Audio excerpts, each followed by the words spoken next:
Welcome everyone that's watching to the Windy City PonyCon 2018 attendee feedback live stream. So the point of all this is to kind of go over some of the feedback that some people put in on the attendee survey that we've been running over the last couple weeks or so. And just sort of talk about it and basically explain why we can or couldn't why we can do some things in the future and we'll think about them, or why we couldn't possibly do some things and maybe kind of why. Your feedback is very important to us, and we are basically use this as a collective way so that we can kind of respond to some of it and just make sure, just to kind of reinforce that we are looking at and we are considering it. But of course, not all suggestions are possible, and so if we come across things that aren't possible, so we can say why we couldn't do the certain things. We got a couple people on the call. My name is Charlie Worthley. I am the con chair and the PR director of Windy City PonyCon 2018. Excuse me. I've got a couple other people here. Michelle, why don't you go ahead and say hi? Hi, I'm Michelle. I'm the head of guest relations for Windy City and Ponyville Cider Fest. Okay. Laura, why don't you say hi? Hi, I did kids department, and I will be kids department for Cider Fest as well. Indeed, indeed. Fred? Hello, I'm just the general causer of mayhem. Also known as the video game department head for Windy City and Cider Fest and a couple of our previous cons. And Will, I know he's sort of on, but sort of moving while he's on. So Will, if you can say hi, please do say hi. And he can't say hi, and that's hi, Will. I'm trying. This is Will Bien. I'm the director of hospitality. Cool. So some other managers that may not have been available right at the start of the call may be joining us later, but for right now, we're going to go ahead and get started. So first off, I want to thank the about 100 people that filled out the survey this year. That's approximately a ninth of our attendance. We had 933 attendees this year, I think was the number. And so for 100 people to, 1 out of every 9 people that attended to fill out the survey, I think that's a pretty good ratio. So I appreciate it very much. So generally speaking, kind of there's a couple things that we initially look at. The very first thing, I'm going to kind of go back and forth between screen sharing here. One of the very first things that we look at is just in general, what do people think of the con? And in general, people seem to like it. So out of the 102 responses that we got, we had 1 person say that it was a 2 out of 5. We had 7 people say that it was a 3 out of 5, and everyone else basically gave it either a 4 or a 5 out of 5. And as far as I'm concerned, that's a pretty good spread of just general feedback there. It's one of those things where you hope that you can please everybody, you try to please everybody, but not, there's always going to be some people that just were expecting something else or looking for something else. So I don't really think that for any event like this, like getting like 100% 5 out of 5 is really possible. But just considering that, I think that general spread is pretty good here. The spread across what people feel about the badge that they purchased was even a little bit better. 66% of people that responded gave a 5 out of 5 for the value of the badge that you purchased. So basically, did you get like whatever you paid for whatever badge you got? Whether you were a sponsor or a regular attendee. Did you feel you got your money's worth essentially? And so for 2/3 of people to say 5 out of 5, and then for the majority of people to be about the same spread as before, I think that's pretty good. Panel options and panel variety was also pretty good. When it comes to panels, the one thing that's always sort of, the one thing that, I'm sorry, real quick, I should say, if you're watching this on YouTube, please make sure if, we're going to be paying attention to the YouTube comments. And so, if you put in the survey, we're not going to touch on every single suggestion and every single comment that's put in there, because that would just take too long. We're sort of going to kind of, go through and pick out some of the things that we think are worth talking about. But if you have any questions in the live stream, Michelle is in there and she will be in there kind of watching for responses and everything like that. So please do, if you have anything that comes up during the stream or anything that you really want to ask or have answered, please do put it in the chat on YouTube and we will try and respond. I'm going to stop you for a quick sec. because we have a comment about the survey, so it'd be a good place to start. Okay. As I try to keep this cat from ruining my entire life. No, no. I hate how you had to rate every panel, even if you weren't there. That seems like a solid call out. Well, so okay, we got that comment in the last survey too, and really what it comes down to is it's equally as important to me to know what people that thought of a panel. So for the people that did go to a panel, I like to know what they thought of it, but it's equally as important to know if you didn't go to a panel, why you didn't go to a panel. Because if we get a large amount of responses that basically say, sorry, I had a spill, I'm working on cleaning that up. If we have a large amount of responses that people say, I just wasn't interested in this thing, then that's a signal to us that maybe that's just a panel that we need to not have again for whatever reason. So I understand that for some people, the survey length may seem a little daunting, especially when it comes into, for the panels at least. Not everything requires a response. For the panels that they do, it's the entire portion of the panel survey, to me, and the way that we've approached it before, or at least the way I've approached it before, I should say, if you don't answer every question, then I don't have the full picture of your experience. If we allowed people to only pick and choose the things that they want to rate, that doesn't tell me the full story. Because if you say that you didn't like let's just say, for example, somebody went through and they picked maybe a panel here and a panel here and a panel here that they just really didn't like, and it was important for them to tell us why they didn't like these few panels, that's only a part of the story. Because it's equally as important to know, okay, what did they do instead? And so if they didn't like those panels, or if they were interested in these other things, that's, it just tells a better picture. And so, yes, I know we've gotten, one or two people have voiced their concerns before that the survey is somewhat long, especially when it comes to the panels. But like I say, having that full picture of things is more valuable to us than just allowing people to cherry pick the things that they want to talk about, because that just doesn't tell us the full picture of someone's response. So, yeah, and then Jacqueline said she was able to indicate that she wasn't interested in panels she didn't go to, and then Statman Dad said that he was interested in panels he couldn't attend to, and interested in how people thought of his panels. So sort of like the opposite side of that coin. May I say something? Of course.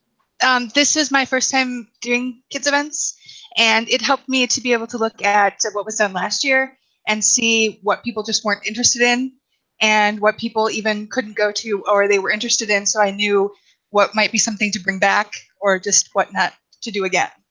Yeah, exactly. So DPX117, just to be clear, it wasn't that we had you rate every panel, but just being able to say, you would have gone to this if you could have. Like if we get a large amount of people saying that they would have gone to a panel but they had to choose something else, that's a signal that it's a panel that's worth keeping because a lot of people would have gone to it. But B, it's also a signal that says we put this panel up against too much competition. There were a lot of people interested in this thing, and if we had put it in a different slot, then more people may have gone to it. Those are important things to us. So I understand that the survey can be a little bit long, but it's only the panels that we require that much detail for, and just having that full picture is really important to us, especially for newer people like Laura, in kids events, and so she can take that feedback and make kids events better in the future, when she comes back for Cider Fest. So I appreciate the feedback, but it's. We've done the best we can to make that as short as possible. If you're only there on certain days, we don't make you go through the days that you weren't there. We've done everything that we possibly can. I'm saying we, but really this is me, I should say. I should own this. I've done everything that I possibly can to make the survey as short as possible for people, and to have them not have to answer questions that don't apply to them. Like the sponsor questions about the sponsor perks only apply to the specific tiers, obviously, that that you sponsored for. And if you weren't there on Saturday, you don't have to answer any of the Friday panel questions. So I've done everything that I can to make this as short as possible for people. I understand still it's a little bit long, but the feedback on whether or not, if you didn't go to a panel, if you would have gone to it, or if you just weren't interested, being able to see that group response to that is really important. So Statman Dan made a comment that while we're talking about like feedback and surveys being too long, that some people thought his pointless pony survey was too long. So he's going to work on that for Ciderfest. Yeah. So just that's just another thing where that general feedback is whether or not you like something is just as important as why you didn't go to something. And then Chris Fearson said that he did miss a few panels that he was interested in, but the biggest obstacle regarding that was time, and mainly because the previous panel might have ran long. Right. And then you've got a person asking if they can join. If you're asking if you can join the call, we're only going to have managers on the call, but feel free to ask any questions that you want in the text chat, and we'll respond to them there for sure. Okay, so moving on a little bit here. When it comes to panels, let's see here. I'll go ahead and I'll share these two screens. What's funny?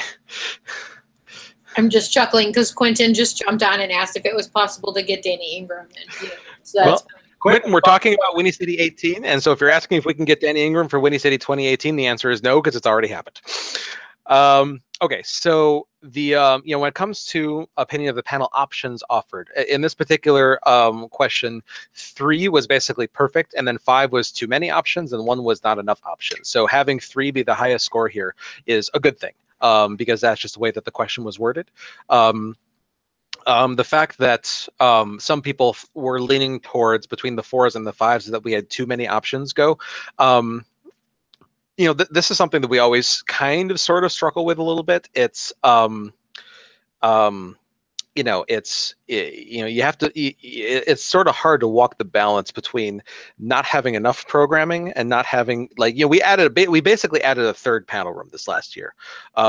The what we called the mustard mark room this last year on the corner outside of operations there was basically like a cosplay lounge last year, and I felt it was extremely underutilized, and that we thought that having that be additional event space and also like a meetup room and things like that would just offer more options. So I feel a little bad when people say to me, like, there was too much going on and there were so many things I wanted to go to, but I had to make some hard choices about what I went to. But at the same time, that's, for me, from the event organizer perspective, that's sort of a good problem to have in little ways. It's always a matter of, I'd rather have there be too much going on than not enough going on. I don't want people to be bored. You know what I mean? So and that's sort of why my previous comments about why it's so important for people to say, to make a, to basically make a comment or a rating on every single event, that importance to me is exactly when it comes into this, because if there are people that are saying that there was too much going on, and then those same people are saying, as a group, like, I would have gone to these panels if I could have, but I couldn't because I chose something else. That's just a signal to me that those panels need to be spread out from other things, and that, that they're higher attended panels. And it's sort of, it's all about finding the balance of things that are going on. We want to have lots of options for people to go to, but we don't want to have really popular events up against each other if at all possible. So it's all sort of towards that goal. And then likewise, variety, this was a 5 being the best score. And so, 3 was, there were a large number of 3s. And then, but also, having 5 be the highest is definitely a good thing. But, having a large number of 3s tells me that maybe we had a lot of the same kind of panels this year. And so we kind of need to, maybe see about accepting a bigger variety of panel types.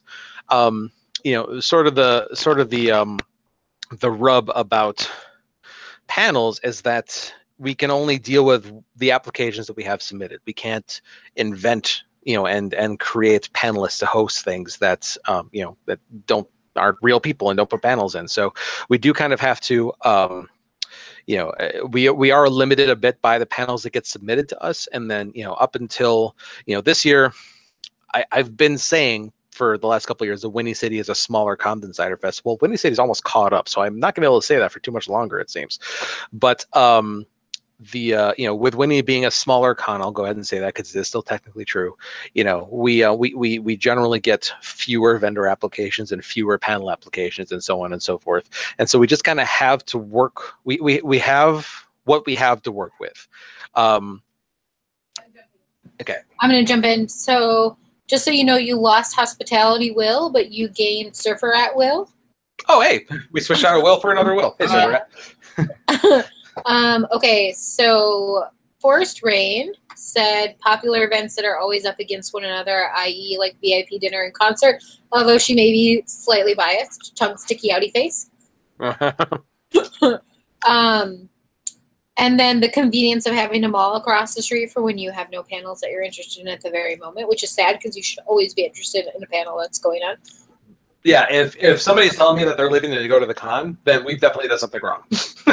And then Herbert commented on sort of off of Forest Rain's comment where she talked about the VIP dinner and the concert sort of fighting with each other, with the gala and different VIP events fighting with each other. But then you have a couple of questions. Oh, sorry. No, one more on this Forest Rain thing. No, Forest, you're right. I mentioned that this year. Got lucky this year to make it to the concert from Blazing Whirlwind. So a couple of comments about like VIP dinner and concert backing up against each other. And then I have a question. Do you want to take the concert thing first and then I'll ask you your question? Yeah, so hang on one sec. I got to plug my headset in. Apparently the battery's low. Yes. Okay, there we go.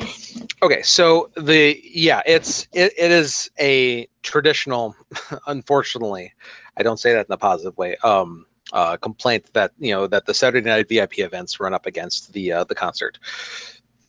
For just the way that we do things, there's not really much way around that.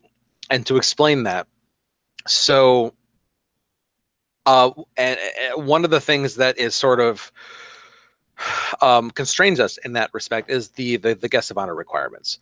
A lot of the guests of honors basically have their agents put requirements on us basically on how long the guests of honor are allowed to do things, basically, so that they're and that when I say that, that means from, like, let's say for example, I'm not gonna.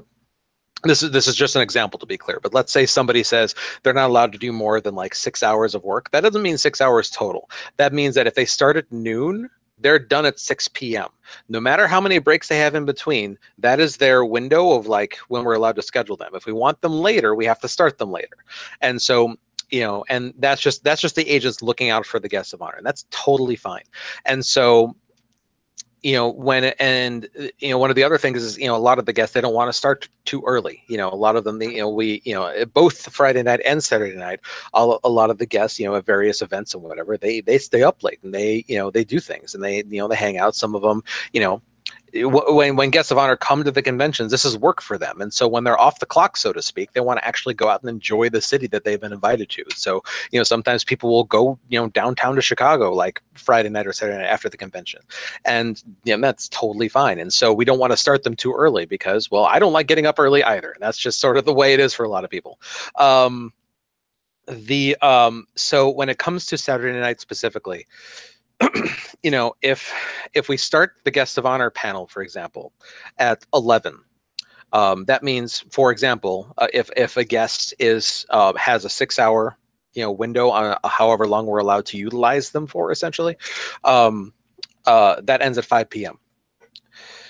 Between an hour for the guest of honor panel, so 11 to 12. Half-hour break or window allowance for things to go over 12 to 12:30. 2 hours of autographs. That's now 12:30 to 2:30. We like them to be able to do other things, whether it be like a kid sing along or something like that. And so then that adds like another hour or so into there. Now you've gotten pretty late, and you still have an hour for the dinner and then an hour for the cocktail hour. And if you're kind of following along with the math here, it's hard to fit all that stuff in. With the dinner especially, it's a dinner. We don't want to have that too early. We don't want to. I feel like calling it a lunch, like, it's sort of cheaping out a little bit, because like a dinner is typically like it's a bigger thing. It's a bigger deal than just like a lunch, and same thing with like the cocktail hour. Like for the people that don't imbibe, I mean, like, okay, same difference for them, but for the people that do, like we're not looking to feed people like an hour's worth of open bar too early in the day. And so like it's hard to find a balance to have those events earlier than we are having them, just because of all the things I've just mentioned. Jill? And if I could just jump in really quick, like the guests, they, even when they have like this written into their contract that they can only work like a certain amount of hours, most of them will go outside those hours because they know there's only a few days for the convention and they know these people are here to see them, and they work so hard. And I wish you guys could see the other end of it, because it's unbelievable the amount of like time and effort these guests put into this con. But like some of them do kids events like way early in the morning that are outside of their like normal hours, and so they've been going from super early. Some of them just come down and want to get involved and do like, they do early access to the vendor hall before anybody else can go in there, so they can like talk to the vendors and thank them for their artwork. So they do start really early, and they are like just going and going and going, and they have, some of them have really small breaks, or they're not having breaks at all, and they're back to back to back, and by the time they get to the dinner, I mean, like, I know they're exhausted because I've been with them all day and I'm exhausted. So they really are working really, really hard. And so it is like, when we have the dinner and the cocktail hour, that's about as late as we can go, just because of the amount of effort that they've put into the day. And I don't know about you guys, but if you've ever had to like be in a situation where you're like constantly having to be an extrovert and being like on and all of that, like it's just so much more exhausting than just, you know, hanging out with your friends or whatever. So kind of take that into consideration. Yeah, the short of it is we want to make sure to take care of the guests and make sure that we're not running them too ragged. And so when it comes to the conflicts, you know, the constant conflicts of having vending is you know, is a similar thing too. Like you're stuck in the vendor hall all day and things like that. And so yeah. You want my question? What's that? The question I had for you. You ready to switch topics? 1 second. So the short of it is, what it comes down to is for us to have the you know, it's hard to have the cocktail hour and the dinner earlier in the day, just because those types of events don't lend themselves to be earlier in the day. And it's hard to have them later because of the time requirements and things like that we've already mentioned. The one thing that I think we've gotten better at the very least, and this is something that I learned thanks to the sponsor group from Winnie's, from Ciderfest 17, I think was when like this really got drilled into my head, was at the very least, like if you have like an hour-long dinner and you have like an hour-long concert performance, for example, at least don't put them directly against each other. At least stagger them a little bit, so that if there's like a band that somebody really wants to see, they can at least catch, but they're also a sponsor and they're going to be, you know, then they want to do the dinner, they can at least catch half of the sponsor. Half of the concert, excuse me, half of whatever performance is that they care about before the sponsor hour, and then same thing for the, you know, for the band afterwards. If they care about that band, at least they can catch the second half of it. That's just, you know, that's something that I think we picked up on, that we try and do the best that we can to schedule around. Now, for Ciderfest, now this, so for Ciderfest with the music programming and everything that we're doing, Ciderfest is going to be completely different in a lot of ways. It's going to be same in a lot of ways, but it's going to be different in a lot of ways. And so I've heard this complaint now for several cons in a row, and we haven't found a good answer to it. We've tried, trust me, we've looked into it to see if we can maybe do something on like a different day or have something earlier. It just has never worked out. But with things being so different this time, we are going to look into seeing if there's a different, better will depend on, you know, time will tell if it's better, but at least a different way to possibly do things so that we can spread things out more. Because some of the performances that I'm hoping to have, fingers crossed, will be things that people will not want to miss, and I don't want to have VIP events happening at the same time, because that's just not fair. Which is not to imply that it's fair for the regular musicians that we have, Forest, High Forest. You know, that's you know, it's but it's just going to be a step above that. And Forrest is going to be actually helping. Oh, one of the people helping me figure all this stuff out for Ciderfest. She's our music programming manager for Ciderfest this year, and so she's one of the people that's going to be making sure that she brings her viewpoint on things as a musician to make sure I help figure things out. So yeah. And on that note, Forrest, as the staggered scheduling is definitely a good compromise. And I think probably just to put this to bed, we had one comment that said maybe do a breakfast with flapjacks and eggs, which is a really good idea in theory, but the sponsors don't want to get up any earlier than our guests of honor do. So we have to be careful about that one too. Some people are early birds. Some people are morning person. Between whether it's guests or sponsors, I don't understand you people. I think you're super weird because I am not a morning person, but some of you are. And so, but that kind of idea is something that we have considered in the past. We just need to think it through some more. But like I say, this is all feedback that's important to us for Satterfest. And we have a couple comments from somebody called Ollie Owl, and I'm going to assume it's Michael Carney because it says Ollie. Actually, no, that's Sweet Cream. Oh, really? Yeah. Because it's about vendor and it said Ollie, I just assumed it was Michael. Well, she's also a vendor, so. Also hard to schedule big things during vendor hall hours because either vendors may want to attend and don't want to leave their booth unattended, or the vendor hall just dies because something is going on.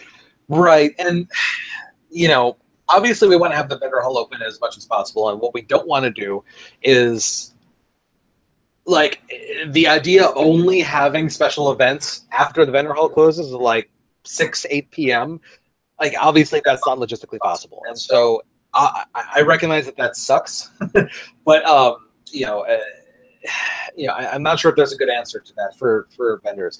I tell you what, when we started doing Satterfest tables at other conventions. That really opened my Michelle, eyes. Can you mute your microphone? Can you hear Charlie in the background? Sorry. Okay. Yes. Thanks. When we started doing table trades at other conventions, that really opened my eyes, especially to what it's like for vendors. Just basically like, you know, experiencing the convention like from only the vendor hall while the hall's open, and then just only seeing like the after hours part of it. So like I definitely get what it's like to be a vendor at a convention. And like, for example, like at TrotCon, we were there last year, or like the other cons that I, have been at and will be at. I know that there's been special events that I would have liked to have gone to, but I couldn't because I'm stuck in the vendor hall at the Satterfest or Windy City table. So I definitely get what it's like. I don't know that there's a good answer to that, because the idea of having only special events after after the vendor hall closes, I mean, yeah, I just don't see that logistically working out. But anyways, let's. So we have a question. Sure. We'll just have one more comment on this and we'll put it to bed. So Blazing Whirlwind says, some of us are usually up by 5 a.m. And to that I say, you, sir, are insane. And the rest of us will not be up with you. So we have a question from, a little bit higher. Sarah B. Was there a good amount of volunteers at the con this year? I couldn't attend, but I'm curious. Staff-wise, we were pretty good this year. There are definitely a couple of apartments that I could have used a couple of more people in, but we weren't running on a skeleton crew by any means. It seemed to me that we had a little harder of a time finding volunteers for Windy City than we did last year. I'm not sure what that means, especially because attendance went up. Our attendance increased about 20% this year, 2018 over 2017, which to me is I'm still not over it. It's still mind-blowing. And usually the number of volunteers that we get is proportional to the number of attendees that we get. So it was a little odd to me that we had a few departments that we just had a hard time finding people for, but generally speaking, we were pretty well covered, I would say. There's just a couple holes here and there. If I had 5 more people, for example, out of the staff of like 75, if we had like 75, give or take, if I had like 5 more people, just thinking like, I think it was like vendor hall and I forget where there was some other place where I could have used another body or two. Then we would have been great. So we were almost there, but yeah. Let's see. Sarah B says, if the volunteer age was dropped a little bit, I would be all over volunteering. Ever consider 16? That's a legal working age. Okay, so the 18 thing with volunteering, I'm going to be perfectly honest. That was put in place and has been the case from Corey. Corey was the guy that owns these cons, and I've just sort of kept it. To be honest, I've never asked why it's 18. I presume that if Corey had it at that level, that there must be a reason for it. I mean, it's labor laws don't apply because it's all volunteer work, I think.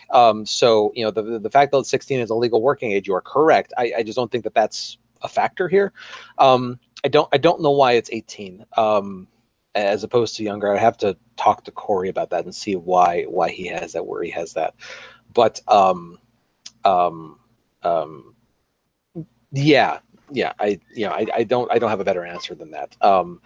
Typically it's not a problem. I mean, it wasn't really a problem this time. It's just a matter of, you know, a couple more bodies would have been nice. But yeah, anyways. To enjoy her youth and not try to work so early.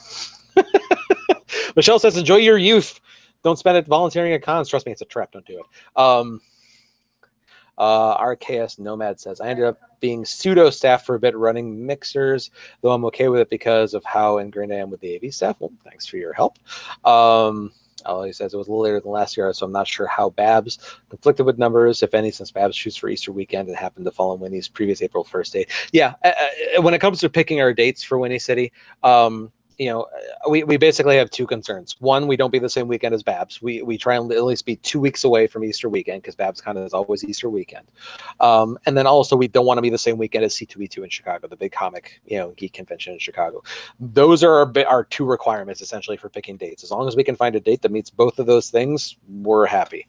And then RKS Nomad says, it's convinced me to become staff for next Winnie City. So, hey, thanks. And also, hey, how about Cider Fest? Ooh, yeah, exactly. And then you've got Sarah B. Will Winnie be back up? Will be back up a week or stuck again a week back? For those who are curious about news about Winnie City 2019, hang around for the end of the call, because that will be one of the last things that I mentioned. Yeah. So, anyways, let's move on a little bit. Panel quality, just sort of like rounding off like just the general feedback questions here. Now, if there are any panelists that are watching this and you want to know just in aggregate what the feedback was in your specific panel, I'll be happy to just let you know just like what the general responses were on that. In general panel quality, the vast majority of people said it was either a 4 or 5 out of 5, and to me that's just fine. You know, and you know the outliers of the single 1 and the single 2 there. Like I said, you can't please everyone, and then kind of sort of the same thing with the people that are a 3 there. But it's especially the people that are like the 3s in this case, where there's like 17 people that had something to say typically about what was going on, and so I do try and kind of look at those responses a little bit closer just to see exactly why those people didn't give us a higher score. But yeah, we're gonna kind of move on and just get into some of the comments here. Favorite thing about this year, a lot of comments about the script reading at the Saturday panel being a favorite thing, and the sponsor dinner being a favorite thing. Our guest of honor lineup, the episode screening, the gala. There are so many awesome things this year, it's hard to choose, but if I had to, probably the sponsor dinner or the cocktail hour, being a sponsor. So kind of a lot of similar things. I'm just sort of scanning here. Guest of honor stuff. Free parking, trust me, I am so happy that Winnie City has free parking. I wish so much that every single one of my cons, especially up at Cider Fest, could have free parking, but alas, urban sprawl keeps that from happening. While we're talking about panel feedback, Pink Der Pie has joined us. Oh, hey. Hey. And they would like to know, like, if they're curious about their own panel feedback, how do they get that from you? Yeah, specific panel feedback I can communicate after the call, just on a one-on-one basis. So somebody said their favorite thing was the Pinkie Pie voice actor. Her name is Andrea, and she is wonderful. Actually meeting one of the main 6, so on and so forth. So yeah, a lot of general positive things here, and that's great. I've got a comment that making Charlie cry was somebody's favorite thing to do. That didn't happen. I don't know what you're talking about. It's also not part. Didn't hear that on the call. Okay, and so now kind of moving on to, I'll just kind of mention some of the least favorite things that some people said. A lot of people just said not applicable. They didn't have a least favorite thing, so that's my favorite response. One person said, well, there was a good variety of panels. Similar panels seem to be going on at the same time, causing there to be either having to choose between multiple panels I'd like to attend, or there being no real panels of interest. That's sort of one of the things that that again, I keep coming back to this. When we ask you know, when we asked for people to make a choice for every single panel in regards to if they didn't go to something, why you didn't go to something, everybody say hi to Mo. Hi, Mo. That's sort of one of the things that one of the reasons why we're asking that, because if there's, you know, if there's a lot of similar things going on at the same time, and you guys all picked one, and then for the others that were happening, you know, a lot of people said like, oh, I would have gone to this, but I had to choose something else, and everybody chose that one other thing, for example. That tells us, oh, well, these other things definitely should not have been going on at the same thing in this other time, so we should have put them at different times. So that's, again, an example of why we require responses for everything. The fact that dinner conflicted with the concert, I couldn't see the shakeups. You know, talked about that a bit. Okay, so without fail, when it comes to when it comes to these surveys, there are what's happening? Why are you laughing, Michelle? I just in the comments, will the lederhosen return for cider? It just, I can't with that lederhosen. I need that to not ever be in my life again. That was a one-time thing, okay? Bucket list checked off and done. Like let's just all move on from the lederhosen, for Pete's sake. When it comes to vendors, without fail, we get the same number of people that say, I mean, the same. Yeah, I'm just speaking generally. Like we get a bunch of people that say like, oh, I love the vendor hall this year. You had so many people. And then we get this another group of people that say like, you didn't have enough variety of vendors this year. Like the vendor hall was not as good as last year. Like there are always these things where the feedback is so divided, and it's just like, I don't know what to do about this. Like one of the most divisive things this year actually was the con book cover. There were so many people that said, I love the con book this year and the cover was so great. And then we have so many people that are just like, the cover was just not my thing. Like the art style was too realistic for me. Like I just not my thing.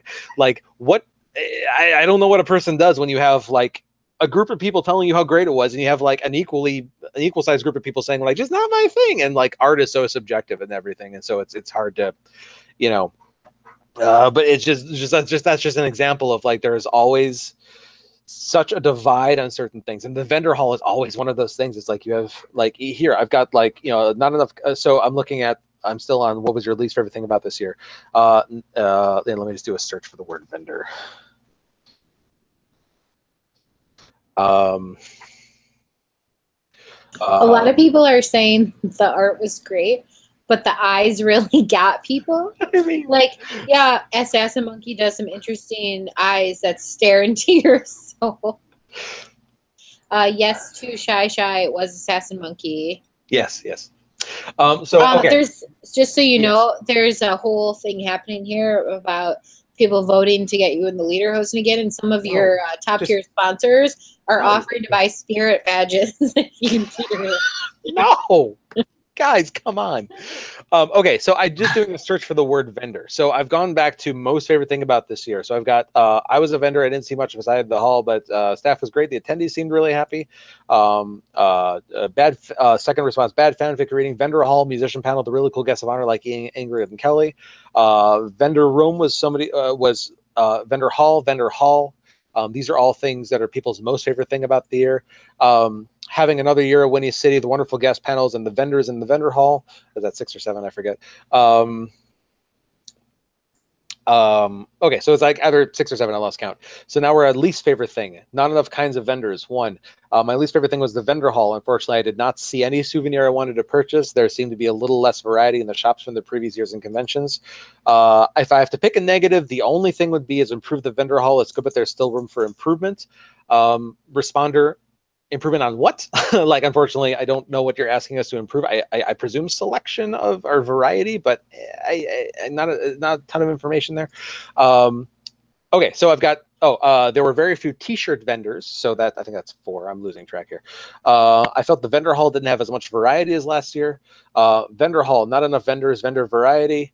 Vendor hall, while still great, seemed to be a bit sparse on options and variety. Exactly even. There was like 6 or 7 people that said it was the best thing, and then like 6 or 7 people that said it was the worst thing. So like, what do we do? So and the vendor hall is always one of those things where it's just like sometimes people just don't find what it is that they're looking for. I will say this. I will agree that I would like to see more T-shirt vendors. Personally speaking, I love getting pony T-shirts, but it just seems to be the vendor hall is one of those things where we can only all we have to work with is the applications that's given to us. Like I can't invent pony T-shirt vendors out of nowhere.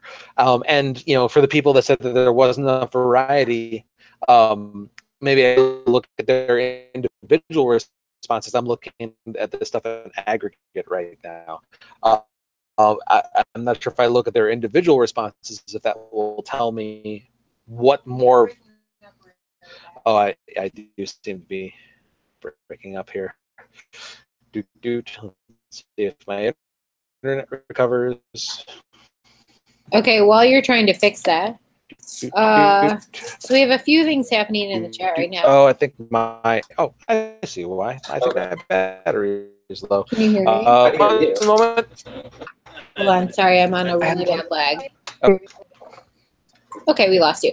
Okay, so a few things happening in the chat right now. One is back to the Lederhosen. No. There are dogs willing to buy sponsor badges. It seems that Serverat has been voted into Lederhosen. Your dreams, DJ Rod. The comm book, a lot of people are commenting that they really liked the new size of the comm book, that it was a lot easier to read the grids. So I'm glad, because I write the comm book, and when Charlie told me I had to make it bigger, I was really freaking annoyed because it wasn't just an easy save as this year. So really mad. I was really mad. So I'm glad you like the size of the comm book. Oh, they're asking for a photo of Charlie in the Lederhosen as a 5x7 giveaway to the sponsor tiers. And then also if you could have one that gets signed by the guests of honors and sold at the auction. I don't necessarily need the Lederhosen. Putting Charlie in a fancy dress again would be fun. Can we just ignore any comments about my attire in any way, shape, or form? Quentin just asked why I wasn't in the Lederhosen. That's because you didn't buy any. All right. Michelle should be in a dirndl if she's going to go in anything. I have no idea what that is. It's the traditional dress of the woman in Germany. Oh, okay. See, now I support this idea, to be fair. I actually support me and Lederhosen and Charlie and said dirndl. Okay, moving on. You've got somebody, the vendor hall, Ollie, said for other independent artists, it's super hard to do tees because sizes and upfront costs if you aren't pressing them like Snuggle or Shotzi does. So that's a good reason why there aren't tees. Fair. That's fair. I can understand that. I thought the comm book was perfect and very informative. I also agree that those who said the vendor hall lacked variety, there really weren't a lot of items that stood out. Okay, so for anyone that feels that the comm book lacked variety, do me a favor. No, vendor hall. Oh, right, I'm sorry. Yes, that's what I meant to say. Anyone who feels that the vendor hall lacked variety, message vendors that you want to see in our vendor hall in the future and tell them to apply. That is the only solution I can possibly offer to this.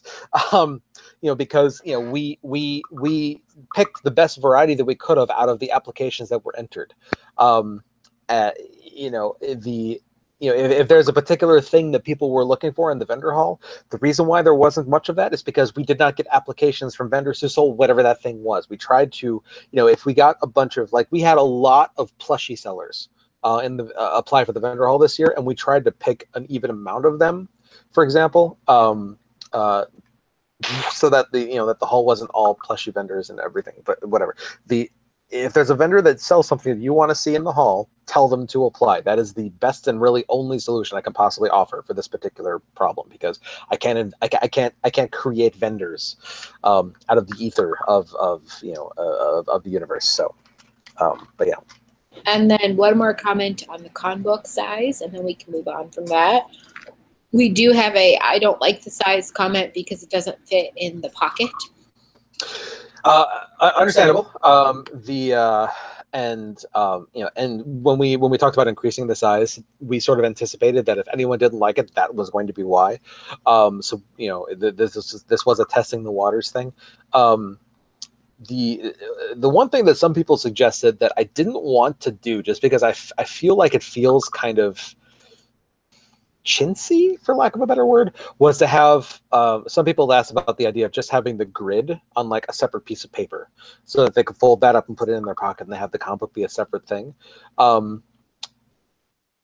I've heard that feedback and we will think about it and we will talk about it. However, we are also investing, thanks to our wonderful app developer, our Android app this year, which I'll also get your feedback on that in a little bit, was pretty good. And so in terms of having a schedule in your pocket, hopefully just having it on your phone will be a simple answer for that question too. Also, and the application on Android was awesome. Yeah, I just realized it's gotten dark in here. I'm going to turn on the lights. Give me 1 second.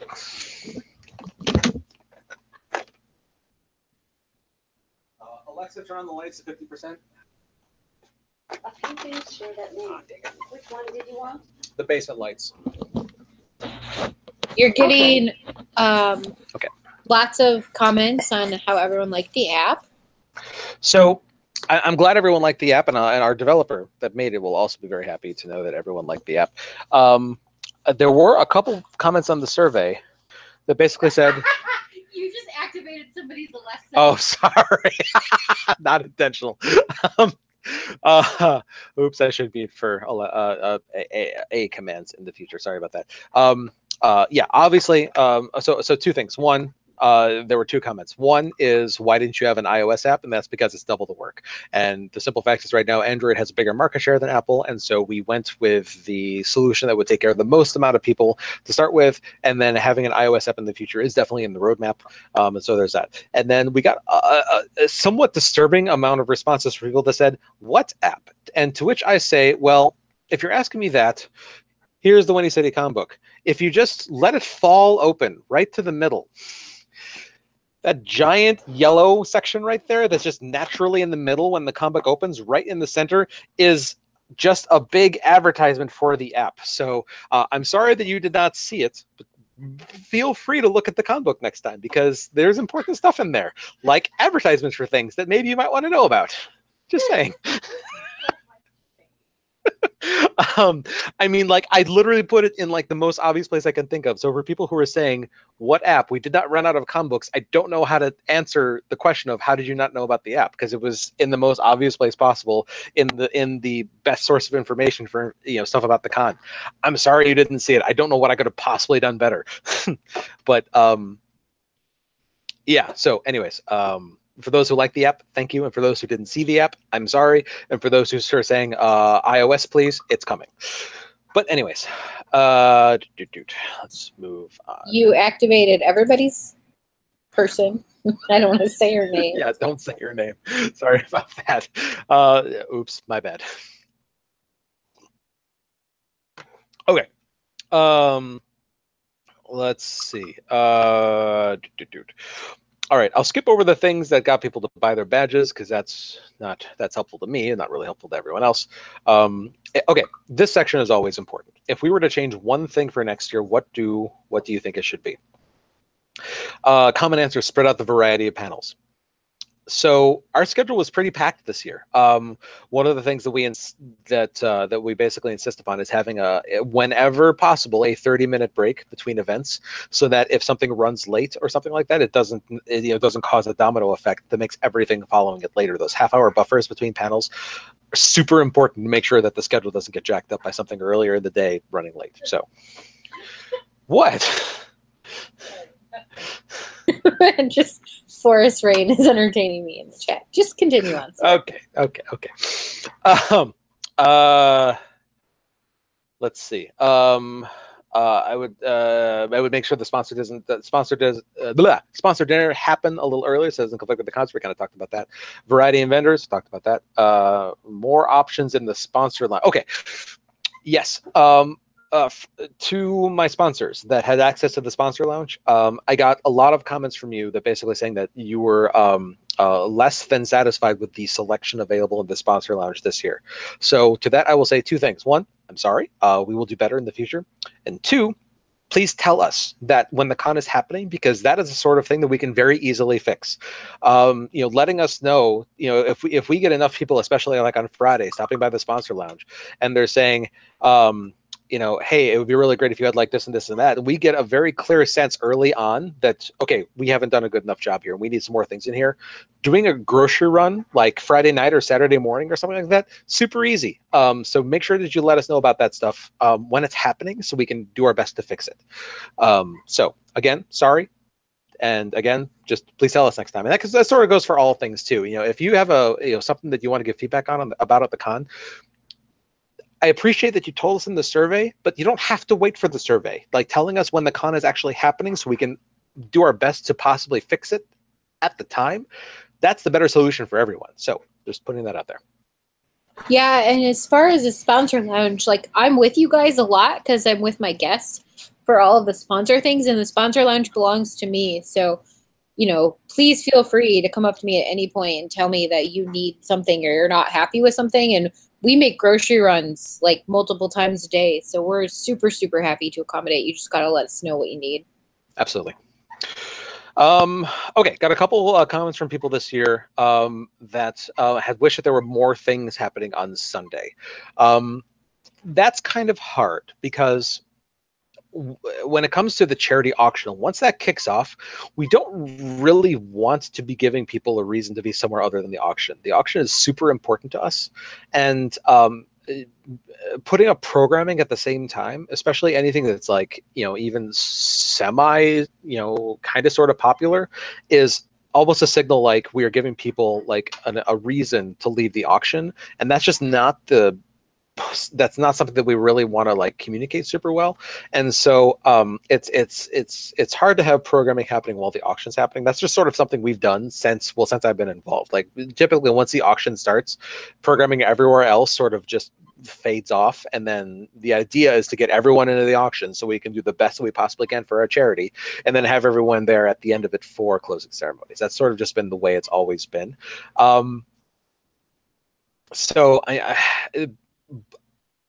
that said, that's been the way it's always been. There were a large number of people this year that did say, I wish there was more stuff going on Sunday. So I will be asking our programming team to consider alternative ways of scheduling programming on Sunday to maybe accommodate you folks that you know that are looking forward to do on Sunday without damaging, running the risk of impacting, I should say, the turnout at the charity auction, because what we do for Generations Against Bullying is super important to me, and it's super important to a lot of people on staff, I believe, and a lot of our attendees and sponsors as well. And so I don't want to take away from that. It's sort of my primary concern there. Anyways, moving on. Let's see. Lots of people saying that they wouldn't change a thing. That's great. Streamline the charity auction. Try to limit the number of let's auction off this ridiculous thing. They came up out of nowhere incidents. They take way too long. I actually didn't think a lot of those came up this year. We have a charity room where people bring their donations. We log everything and we get everything set up ahead of time. So I'm not personally aware of a lot of auctions that happened that were off the cuff or like, in the spur of the moment kind of a thing. If things had felt that way, they weren't. Like, for example, like, you didn't give any examples, whoever this respondent was, but like the MLRS is signing the Cards Against Equestria cards, like that was planned. Like that was something that was going to happen. That wasn't something we just thought of at the moment. So without examples of what you're referring to, I don't know how better to respond to that. But typically, I mean, we always have so many things for the auction anyways, that adding things on the spur of the moment is something we really try and avoid, because the last thing we want is for it to take longer. I mean, the auction is like a 3-hour event as it is. So yeah. Let's see. You have lots of people saying GAB is awesome. Oh, sorry, one person saying GAB is awesome. So that's nice. Well, yeah. But the auction was a blast. The auction was beautiful. GAB was awesome. More stuff to do on Sunday, but everything focuses on the charity auction at the end. And then apparently Forest Rain gets real crazy at cons, and whatever she does, she thinks that you would be really upset with her about. So. Oh, well. We'll need to talk maybe, because now I'm very curious. Somebody says, I think the autograph and photo voucher should be closer to the autograph and photo room. That way you don't feel like compelled to sprint across the universe to make sure you don't get your autographs on time. We can certainly look into all, like... Here, Yes. let me just jump in. So Okay. The bottom line is, if you get into the autograph room and you don't have a voucher, we will take cash at the table. We're not going to send you away. So, you know, there's sort of that option, but it's really difficult for us to sell vouchers in the room because I just have limited staff to be able to like staff the autograph room and the line. And I just don't see a way for us to be able to selling vouchers there. So I know it's far away, but if you get into a sticky situation, like we have taken cash at the table, like we'll accommodate you. But to be clear, we don't want to promote that as an option. So it's because there's a couple things that we want to avoid in the autograph room. One of those things is people coming in because when they don't have a voucher and like they just want to like say hi to guests, or they say like, oh, I'm going to buy a voucher from this person, but that they like wander around to other people and things like that, just because that then takes away from everyone else's time. And so kind of the reason why the default rule is so that everyone has their vouchers in advance, sort of just helps expedite things and keeps things smooth and running gracefully and all that. But again, in a pinch, taking cash at the table is something that we can, so we can accommodate. It's just not something that we advertise because we don't want to promote that as being an option, just to avoid the other potential issues. But that being said, being able to sell vouchers basically at the door is something we can certainly look into. It's a matter of having staff. Putting the con store in its entirety over by the autograph room isn't really ideal, just because that's not a high traffic area, and the con store is an important source of profit for us, and so we want to have it over where people are walking. And so moving the con store as a whole isn't really possible, but having basically some people bring over like a small cash box and like a credit card swiper to sell autographs at the door is something that we could possibly do if we had enough staff. And the con store is one of those places where I just didn't have a lot of staff this year, and so it's something that we couldn't have done feasibly for that reason alone, if no other. So, but it's something that we can definitely look into. At least with Ciderfest, traditionally at least, the autograph room and the con store, it's on the, it's like, a couple 100 feet away, so it's not that big of a deal. But with Windy City, I know the hotel is very spread out, and so we will look into that for next year. I understand what you're saying. Let's see. So this was an interesting comment that I saw. Somebody said, if again, we're talking about things, if you were to change one thing for next year, what do you think it should be?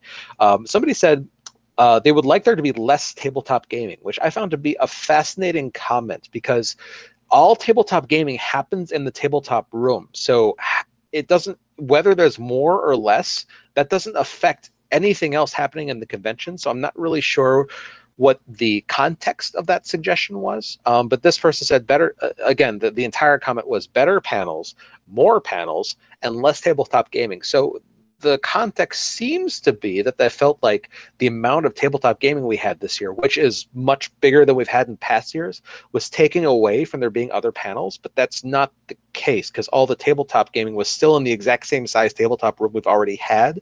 We just had more games running at a time.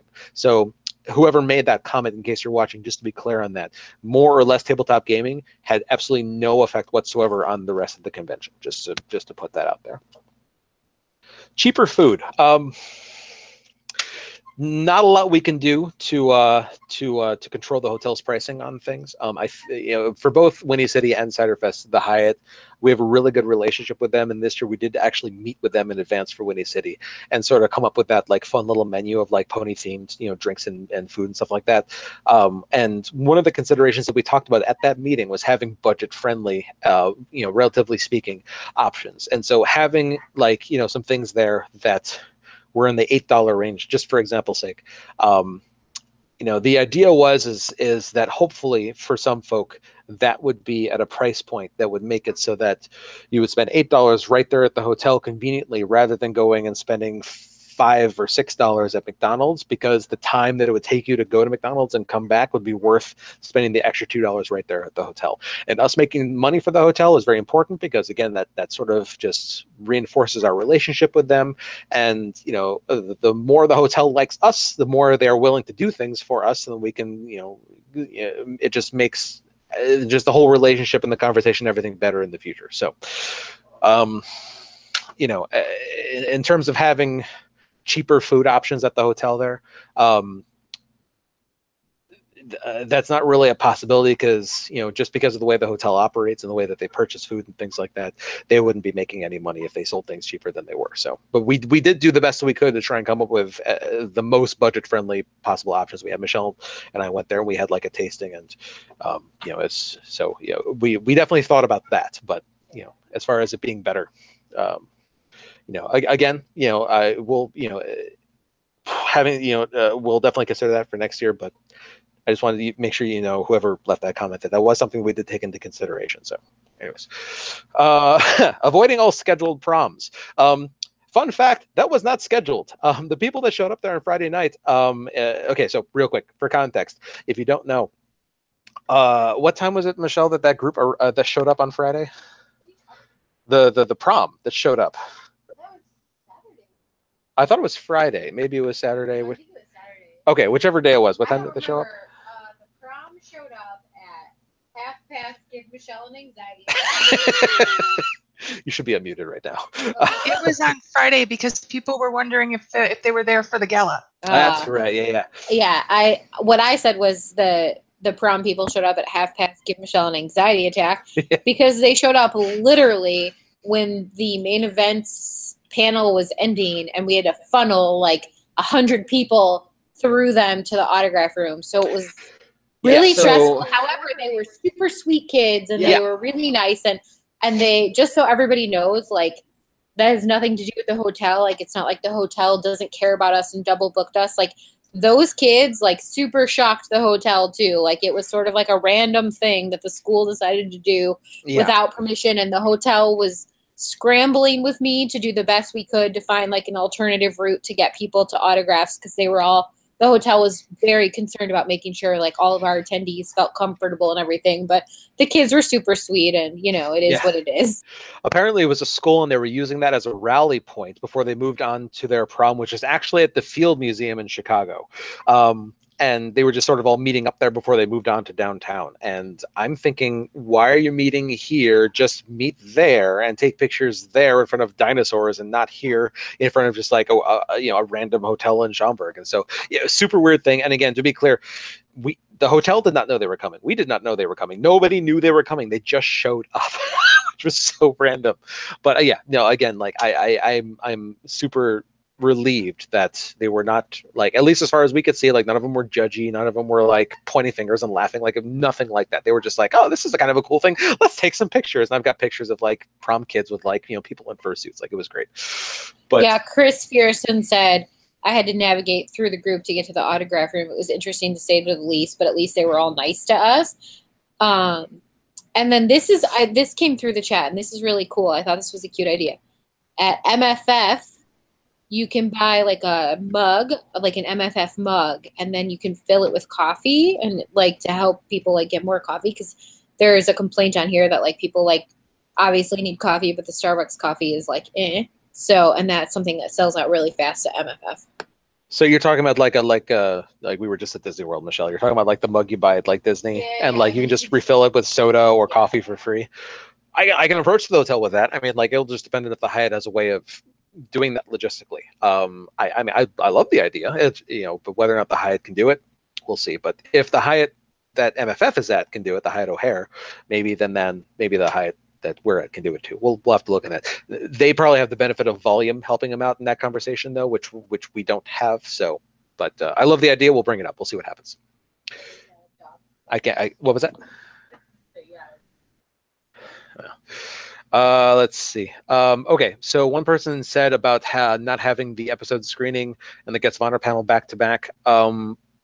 We opening up the muster mark room for overflow was a nice plan B, but it seemed inevitable that the main hall would remain in capacity.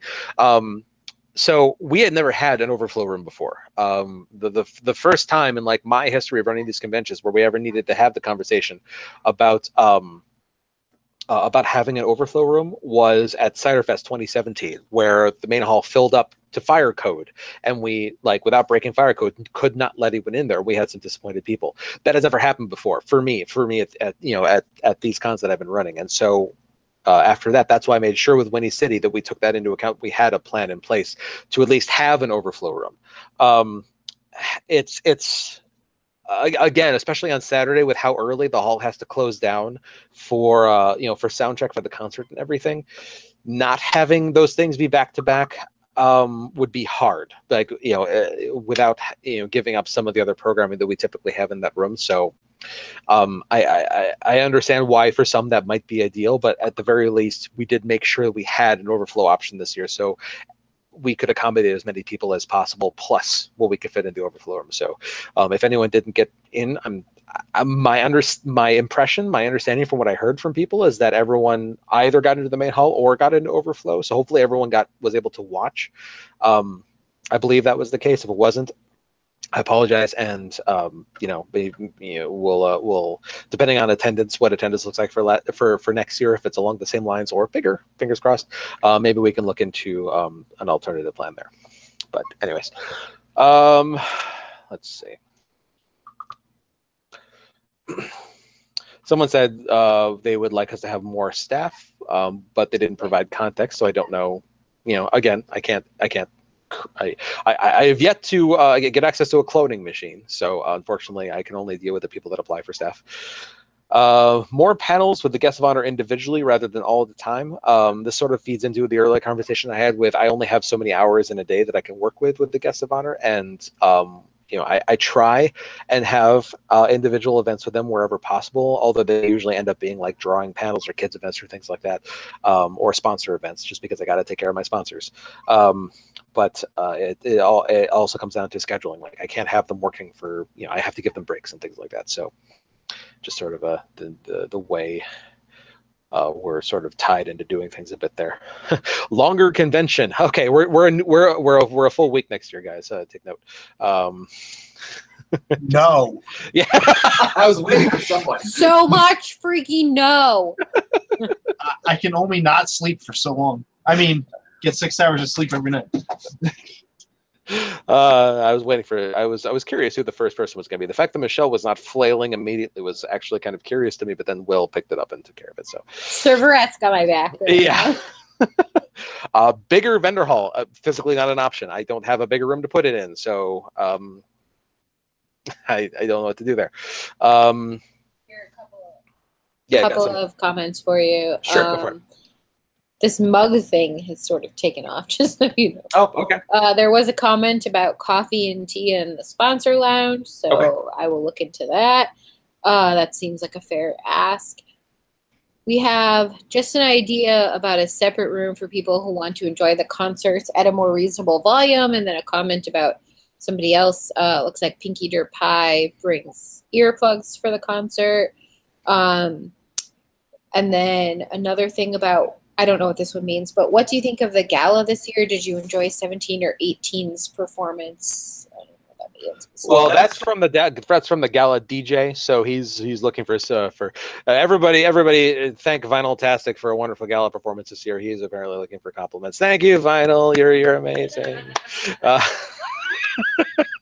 But I don't know what. Did you enjoy 17 or 18's performance? I don't understand that question.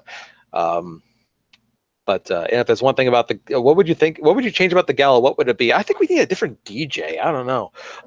So we'll have to look into that. I love you. Forest Rain is responding to the people talking about the volume at the concert, and said that Larsis keeps the concert at a very reasonable volume as far as concerts go. He generally keeps them at 95 dB SPL. Decibels. Just say decibels. Decibel sound pressure level, but just say decibel. Which is apparently quite a bit lower than BronyCon, so thank you, Forrest. Yeah, so having an overflow room basically to watch the concert on a screen, I don't think we have the space for that, simply speaking. That would take up an entire panel room, and so giving up an entire panel's room worth of programming to have a space for however many people are interested in watching the concert just on a screen. What I could conceivably do instead is maybe sell earplugs at the con store, and so if people want to watch the concert at a lower volume, at least we could have earplugs available. I know some cons sell earplugs, and it's something I've thought about doing in the past, but I just always forget about. So if that's something that people are interested in, having a cheap earplug option available, so that if you want to watch the concert, you can just sort of chill in the back with earplugs in. Just let me know, and that should be relatively easy to make happen. Let's see.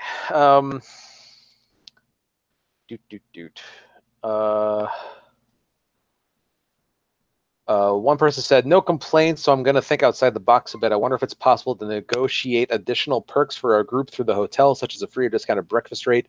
Not sure how many people would partake in something like that. I know I'd try, since their breakfast goes until 11 on weekends, but is normally on the expensive side. Might be worth looking into. That's all I've got. I will ask about that. If we can do like a group brunch rate or something like that, that would be like a buffet kind of a thing. I will certainly ask. They've got the setup for it. So it's just a matter of finding the right balance of money and all of that.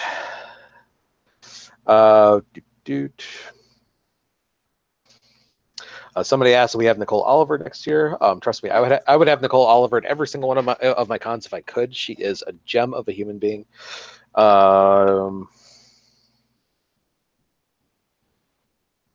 think a free microphone would be better than having on a stand for people with different heights asking questions, just to avoid having it to adjust it or having guests bend down and so on. This is they're referring to the Q&A section at like guest of honor panels and things like that. Yeah, that's fair. We can definitely look into that. That should be an easy. That's a fair question, and we can look into that for sure. Okay, so you have the Cider Fest. This has nothing to do with Winnie City, but I've started, so I'll keep going. Okay. The Cider Fest hotel breakfast is really expensive. When it comes to we unfortunately don't have control over a lot of the things that the hotel does. They have their business practices set up, and they have their restaurants set up. And as an event runner, I can't really come in there and say, I want you to change this and this and this and this and this, because that's just, from a business perspective, like, that's just not how any business works. Like, with whatever they've decided to charge for their various things, like, there's a reason that they pick those prices, whatever that is. And as much as I would like to have the pull to walk in there and tell them what to do, that's actually just not how it works. As far as asking them to change their prices on things that they offer on the menu normally, that's probably not going to happen. As far as offering potentially a discount to badge holders, I think they've done that for us in the past at Cider Fest. It's not much, but it's like 10% maybe or something like that. But I can certainly ask about that. But from the hotel's perspective, if you put yourself in the mindset of the person running the restaurant at the hotel, they're going to say, why would I do that? Like, I would like to make the same amount of money I've been making. I have my goals to make. I have my employees to worry about. I have my, my restaurant to worry about. Like, why would I drop my prices for you? And so, like, it's an unfortunate position to be in, but so here's what we need to do. We need to make these cons big enough so I can just buy my own hotel so that I can set all the prices on everything and be able to actually do these things for you. But until that happens, unfortunately, we are pretty much beholden to whatever the hotel's typical business practices are for these things, because they do still want to make money too. But yeah, so moving on. So then in the survey, we've got a lot of things about the specific perks, about for the sponsor levels and things like that, which seem to be pretty well received across the board.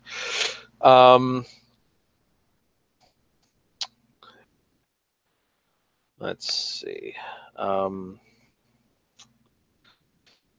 Yeah, so I'm gonna skip over just I'm not gonna talk about individual panels. Like I say, if you run a panel at Cider Fest and want to know about feedback specific to your panel, I will be happy to communicate that that data to you in aggregate. But I won't go over like all that individual stuff here. Generally speaking, people, in terms of our guests of honor, people were very happy with our lineup this year, especially when it comes to, especially with Caitlin, for example. One of the, on the guest of honor survey, the first option is, were you or are you a fan of this person? The first option is I was already a fan, and then the second option is I wasn't a fan before, but I am now, having been at the con. And Caitlin got the highest percentage. She was the only person, some people might say, well, yeah, obviously, but she was the only person who had less fans going into the con and had more fans coming out of it, which is awesome. So I'm glad the response having Caitlin Bairstow there, which just to jog your memory, voice of Blue Bobbin, a couple episodes. Feedback to having her there was great. So I'm very happy to see that. Let's see.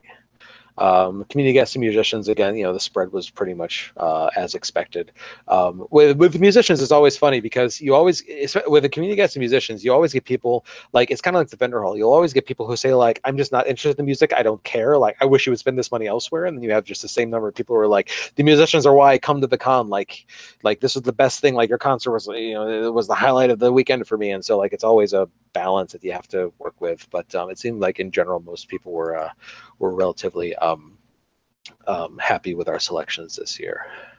We have a yes, bring Caitlin back with, I'm going to say, 15 exclamation points and a 1 because we didn't hold the shift key down long enough. That's sort of a meanie thing that people do on purpose, but yes.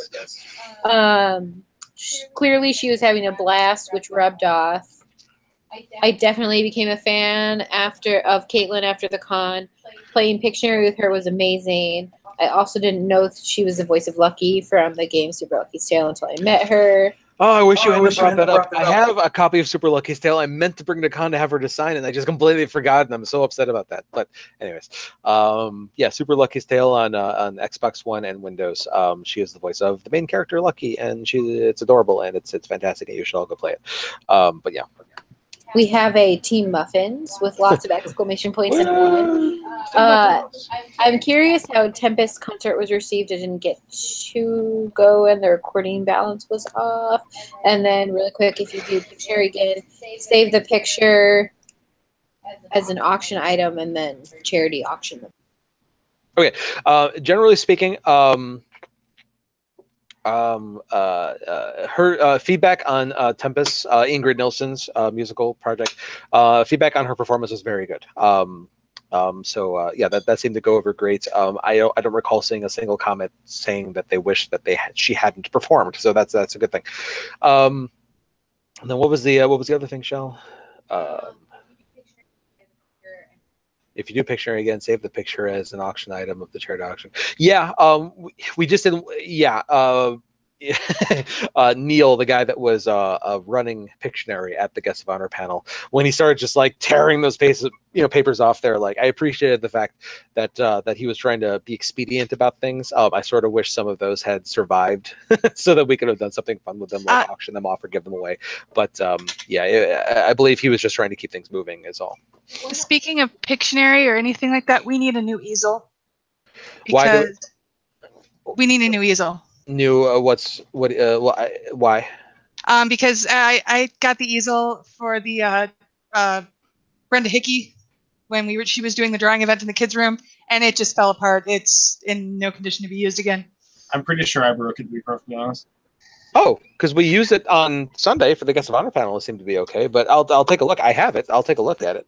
Okay, because we had to have like 3 people hold it up, and it was just not working for it all. Okay, noted. All right. Okay, we will look into that. But let's see. Kids options, people seem to be pretty happy with. Here, I'll pull this up so you guys can see. Screen share, or the deep blue sea. So the first question is about the price. So 3 is the optimal answer here. The other options were like it was too cheap or it was too expensive. So people either thought it was just right or maybe a hair too expensive, but that was only 2 out of the people that responded. Not a lot of people with kids responded. I wish some more had, but still, of the ones that did, they seem to be happy with it. And then the same thing with the value. 3 is the optimal answer here. And so it seemed like a couple people wish that there had been some more value to it, but the majority were happy with what they got for the Philly Colt badge. What was that? No, I'm good, thank you. Let's see here.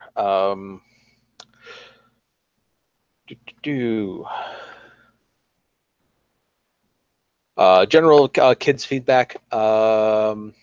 Oh, actually, Laura, question. I was not aware of any scheduling issues with events on the kids side of things. Were there any issues in terms of like things not running when they were supposed to according to the con book or anything like that? Oh, Laura, you're muted. Okay, am I unmuted now? No, you're good. Yeah, go ahead. I know that at some points and times, they know the scavenger hunt, it didn't go as long as it was supposed to. And I know that some kids wanted to go to, it ran concurrent with sometimes, and the kids wanted to go to it, but they couldn't because they wanted to go to some other events. Most of the things, we ended up trying to get them going, but some of the kids there were just no people there. Okay. One of the comments that we got, now, to be fair, this was only one person that made this comment, but you're trying to take it at face value. Somebody said the kids' room was not always doing what it promised. I had my younger sisters with me, and they wanted to do the stained glass ponies. We arrived at the exact right time, but they were making the flim and flam sensory elixirs. They were pretty disappointed. I asked the people running it if they were going to be doing the stained glass ponies, and they said they had already done them. There are a couple possibilities here. One is that the con book was wrong in terms of when things were going to be happening. Two, the attendee was simply mistaken on when they thought these things were going to be happening. Or three, the events were not running on time in the kids' room. So do you have any idea which of those might be the case? I know that was actually the one time that I was not in the room. That was when I was taking my break. So all of the events should have been there. So I do apologize if, because it was one of the few times I was not in the room. Okay. So as far as you know, there wasn't a problem, but you weren't. But that just happens to be one of the things you weren't there to be able to vouch for personally. Yes. Okay. Well, all right. Well, if that attendee is watching, definitely sorry about the whatever potential scheduling issues may have come up there. That's certainly not something that we want to have happen. Oh no, but, not at all. Yeah. So we will endeavor to make sure that that doesn't happen in the future for sure. Yes, I do apologize. And regardless, the thing should have been there, because that's the way I had it running. Is if the activities had already been done, the kids should have been able to come in and do any activity that they wanted to do. Okay, right. That's a little confusing, but okay. All right, good. Let's see. Other kids activities feedback. Kids charity auction would be nice. Doing doesn't have to be for valuable stuff, like just simple stuff like MLP toys. My kids went to the auction and were disappointed that they couldn't get anything. They don't care about things being collectibles or autograph. If they wanted to give to a good cause while getting pony toys, and obviously a lot of those things went for a decent amount of money, considering we raised $15,000 for Generations Against Bullying this year. So that is something that, Laura, you might want to look into adding to the schedule, like a kids room only kids auction, where they can, like, obviously it would be intended to be like, low income, but something fun for the kids to do. So maybe think about that for Ciderfest. Didn't we have something like that at last Ciderfest where I believe something like that happened during the main auction. But it was just like a short thing, and I guess it didn't get brought back for Windy City for whatever reason. Maybe we just didn't think of it. I'm not sure. But maybe having it as just a separate thing under your umbrella in the kids' room might be more just suitable to things. That way, it can be where kids already are and expect to go for stuff like that. So might be something to consider. Okay, not a problem. Cool. And then I would love to see some kind of in-character activities with the cosplayers. My kids love Disney princesses, and I feel like that would have been a great option for the year. We did have a few things last year for Windy City with our cosplayers doing some kids-related activities. The cosplayers, we sort of, they're also panelists, and so it's. A lot of them are coming to the con on their own dime, and so I feel a little like I shouldn't be asking them to do things, whether it be kid events or things like that, just because I don't want to be like taking advantage of them. But I agree with the sentiment of having like cosplayers like in character doing events with kids what kid wouldn't want that to happen. So I'll definitely float that with the cosplayers this year, but it's not something that we can make them do, obviously. But definitely a good suggestion, responder. Thank you for that. I go out of my way to cosplay every con. And I do allow the kids from staff to cosplay, but it's up to them whether or not they do, because that's not something that I have in the budget for me to do, or even for them to do. That's all on their dime as well. Sure. Yeah, absolutely. Of course. Here's a cute idea for kids raffle or kids auction. Okay. Is to, like, you know how they do like all the different baskets, and then you go through and you like buy the raffle tickets and you just like put one in for like the different baskets you hope you could get. Just like the silent auction? Yeah. But instead of bidding money, you just put your ticket in and you draw a name. And people are saying like they would donate to a kids auction. That would be a cute way to do it, so kids don't have to like worry about the competition part of it. Okay, great. Yeah, we'll definitely look into that then. That sounds like a really good idea. Let's see, tabletop gaming. Pretty average feedback across the board. People either are not interested in tabletop gaming at all, or they thought we had a lot of options this year. So good. Same thing for video gaming. In terms of video gaming, let's see. A couple people said we'd like to have them try a fighting herds, but didn't get to it. It sounds like just like a scheduling issue. A lot of people are just saying, "Oh, they're not into gaming." Okay, great, fine. I like the Game is Magic tournament, but it would have been better if it had more players in the first round. Also, timing conflict with the first round, the Grand Galloping Gala made it difficult to choose. I'm not super clear on what that's implying, because the first round was open basically all day on Friday, not just during the gala. So maybe they just found out about it later in the day. One person saying they didn't know there was karaoke in the gaming room. They said that I didn't know where it was. I wasn't in a central spot like last year, which is a shame, as I really liked the karaoke machine. So maybe it was a little bit too hidden this year, Frederick. I think you're still on, yeah. Let's see. I was actually really impressed by the video game room setup, much less chaotic than other cons. Great, good feedback. Thank you. The speakers for my little karaoke were awesome, and they let you put the volume up if the background music was for the song was too quiet, and then put it down if it was too loud. So another example where like you have the same number of people saying like this was a problem, and the same number of people saying like this was great, and so it's like okay. Let's see. Please get proper dance pads and a computer that can actually run the game on a higher than baby level without crashing. First on Friday, the dance pads hardly responded. Obviously, this was noticed by someone, as other ones were put there later that night. However, the other pads were taped on top of the first pads, spaced out in a way that was both uncomfortable and dangerous to play on. Frederick, I think you can respond to some of the issues you had with the pads this year, right? Oh yeah, that dance pads. First one there, we prior to the con, we actually had them up and running, and then Windows decided to update. Well, let's just say it messed up lots of computers. It managed to knock out the Oculus Rift, which I was luckily to find a patch for that late on Friday to get the Oculus going. The dance pads, well, you could forget about them actually having an update. So thanks, Microsoft.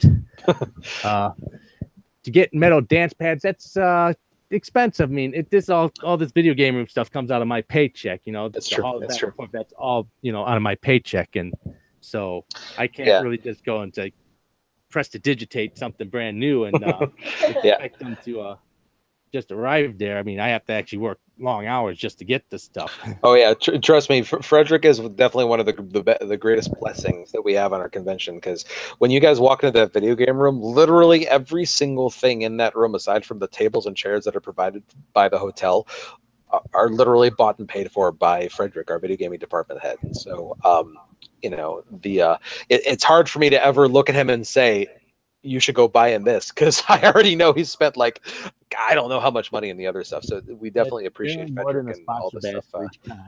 What's that? It's generally more than the top tier sponsor badge for each con. Oh, I'm sure. All I'm the sure. costs in there. I have no doubt. So one quick note, video game comment. There was a Sega Genesis with pretty gross controller. Oh, okay. Frederick cleaned the controllers. Congratulations, you just found yourself a vintage controller. They clean up, but they don't clean up that well. Yeah, vintage. They weren't gross. They were vintage. Okay, so let's get that straight. And then quick comment, just one quick comment about kids. Laura, somebody in the chat was asking if you were in the Pinkie Pie cosplay, and I said yes. And they're trying to connect with you. It's Jacqueline Wyatt, who's one of our sponsors. So she said she's a Fluttershy. So if you could just find a way to get in touch with her, please. I can connect you two on Facebook if you can't find each other. Just let me know. This is a good idea. Great. Wet wipes would probably be good for any controllers that people touch gets sweat on. Blah blah blah. Oh sure, yeah. Frederick, I can supply some. Actually, I had brought wipes down there for use in the game room. I've had them.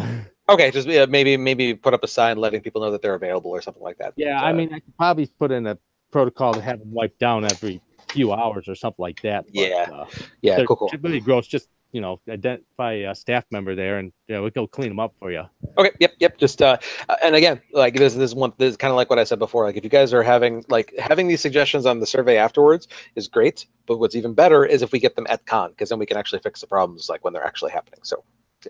One person is saying that having Rock Band in the game room would be cool. Frederick, if you don't have Rock Band controllers, I've got all this stuff. Just remind me and I can try. And I had it. I was going to actually do the Pony Mod music to it, but I just never got around to it. Okay.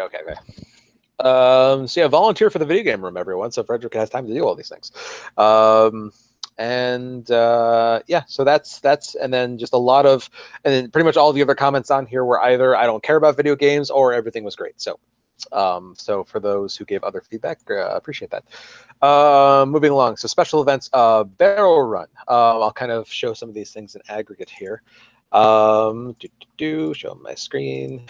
So in general, people were pretty happy with the barrel run. Let me zoom in a little bit. Zoom and zoom again, maybe. And oops. Zoom out. Zoom out. Oh, my computer is having a conniption.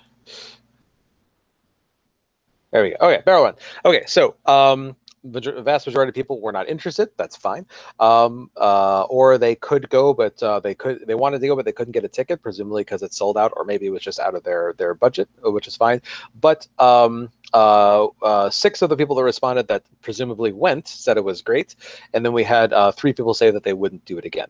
The one little bit of feedback that I got from people that I talked to about the barrel run personally was that it wasn't quite what it was advertised to be. A lot of people said that they were fine with it being what it was, but the description that they gave to us was that it was going to be more of an entertainment kind of a thing and less of a educational tour, I guess. And so which is more apparently what it turned out to be. So I've given that feedback to the barrel run people just to kind of let them know. We probably won't do this event again just because it was very, made a whole lot of sense to do with the theme that we had this year, and it probably won't fit in with the theme going forward. But having Thursday night activities like this is probably things that we will do again. Yeah, so at least more people enjoyed it. So I guess that's a positive thing here. I'm going to jump down to the VIP cocktail hour. A lot of people weren't interested. A lot of people weren't able to go. But those that did go, 14 said it was great, and 7 said it was okay. Nobody said that they wouldn't do it again, so that's a positive thing. Cocktail hour is is one of those things where the kind of the most important thing that we try and do is just have it be balanced. Kind of like some of the feedback that we got here about it being crowded or things like that. We only really have the room to work with that we have, and so it's just a matter of kind of doing the best we can with the spaces that the hotel has available. I do wish that some of those rooms were bigger than they are, but we always get a couple people that say that they didn't like the cocktail or they were interested because they do not drink. And no matter how hard I try my best to market the cocktail hour as being an all ages event, there are still some people that think that they can't go because they don't drink. It doesn't matter if you can't drink. You can get all the soda and whatever other beverages that you want. It is not a 21 plus event. Obviously you have to be 21 to drink, but you do not have to be 21 to attend. And even though I call it all ages cocktail hour everywhere I possibly can, unfortunately unfortunately, there are still some people that haven't quite picked up on that. So I guess I just need to do better in making that clearer to attendees. My Conchair Beer Chat seems like people were either not interested or weren't able to go, but the people who did go, 3 said it was great, 1 said it was okay. I will take those odds. So those that came to my little beer tasting, beer conversation event, yeah, no, I'm glad that worked out for everyone. Moving on just to sort of general experiences, people were very happy with our registration this year, it seems, and this is awesome to me. Having line content registration is something that we always do, that I am always very big on wanting to avoid. So please, the fact that people, generally speaking, were happy with our registration this year just makes me happy. So I appreciate, so if any of my registration people are hearing the sound of my voice, thank you very much for your efforts this year, because seeing this is awesome. Equally, people were very happy with my staff and security this year. So, this is also really good to see. So thank you to all my volunteers just on the whole. With the Hyatt, again, people were predominantly happy with the Hyatt this year. It seems like a couple people, I'm not sure why they gave them there was a higher percentage of 4s when it comes to the Hyatt, but nonetheless, it's positive overall. So that's definitely a good thing. Vendor hall, I kind of talked about the vendor comments before, but it seems like predominantly, again, people were generally happy. Just some people were wishing for more variety. And again, I can only deal with the applications that are submitted. So. And then our con merch offerings this year, again, fairly positive. A little higher on the 4 than I'd like to see there percentage-wise. So I'll have to look at the individual comments to see why people were a little bit less happier with the merch offerings than I would have preferred. But we sold a lot of it, so that's a good thing. Website and social media, very high on the 5s there. So this is under my particular wing, so I'm very happy to see that. And comic book this year also very like 82% giving it a 5. Michelle, this is you, so thank you for that very, very, very much. Michelle isn't even looking at the stream right now, so Sorry, I know I'm on the chat. You should pull up the screen right now. Pull up the screen. Yeah, that's your con book. And people were very happy with it, so thank you. Android app. People either gave it so lots of 3s, a couple 1s, a few 4s, and a whole lot of 5s. And so when it comes to that, a lot of the comments were either, like I said, people wish there was an Android version, an iOS version there. I'm going to assume that a lot of the lower scores were because of that, or people didn't know it was a thing. To which I say, read the con book. Not sure what else to say, but yeah. So let's see what else we can talk about here. Any other? So this is sort of just the other general feedback question. Anything else you'd like to elaborate on, or any other comments you'd like to add? A couple of decent call-outs here. Oh, sure, go for it. That cocktail hour implies like alcohol or adult social event.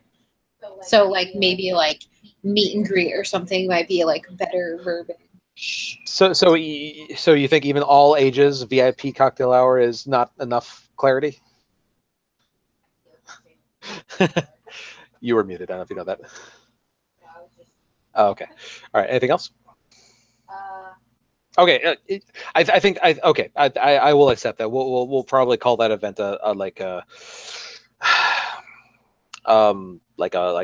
VIP meet and greet with open bar, I guess. I don't know, something like it. We'll figure out some wording to maybe present the event better. Shelly, got anything else?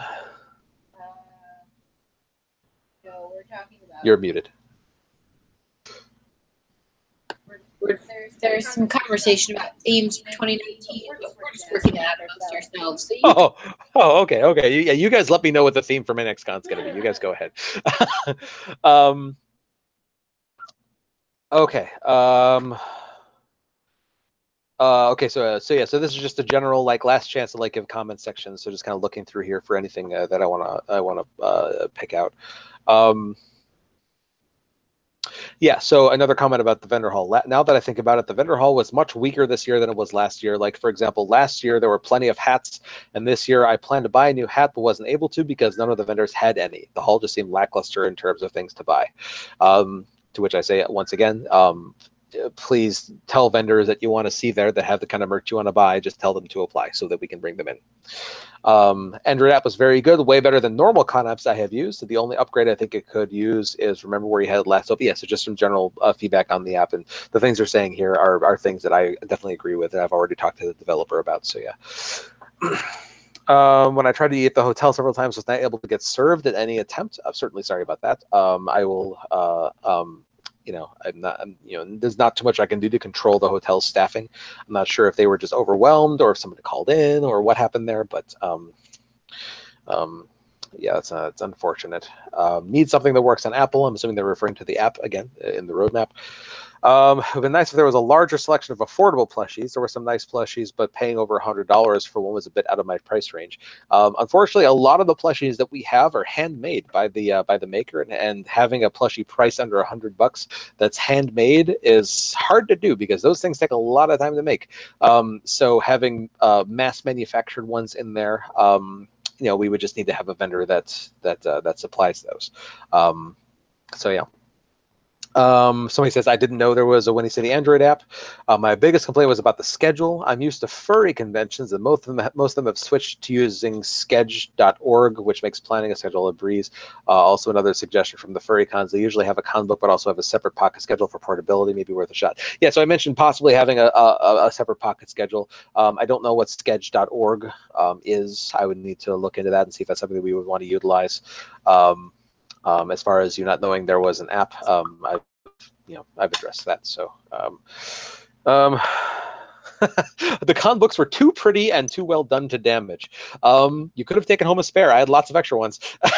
So sorry about that. So right next to each other, I've got one comment that says the cover art of the con book was kind of creepy, and directly below that, Assassin Monkey's con book art was amazing. So art is subjective. Love the comic books. They were so big and easy to read and felt so legit. Do that again. Yeah, we're going to keep that size for sure. The vast majority of people, as you guys saw in the chat here, and like we talked about just on the survey, I mean, it seems like the vast majority of people were happy with the bigger size. We will just either look into making the app a little more complete and also available on iOS for people that want something in their pocket, or having a separate just a foldable pocket schedule on the side. We will look into both of those things. For Ciderfest, at least for the pocket schedule, because we have a bigger budget to work with there. Don't know if we can do that for Windy City, just because we have a little bit tighter wallets to work with there. But we'll probably try it for Ciderfest and see how it goes, and then we'll analyze whether or not we're going to do that for Windy City or not.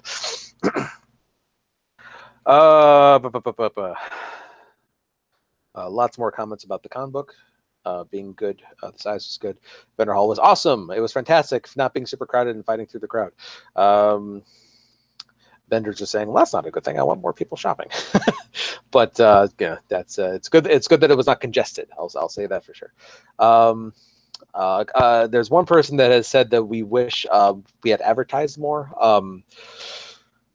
I've yet to find a good route for advertising that's been effective. Facebook ads usually pay off pretty well, just in terms of like seeing how many people interact with them.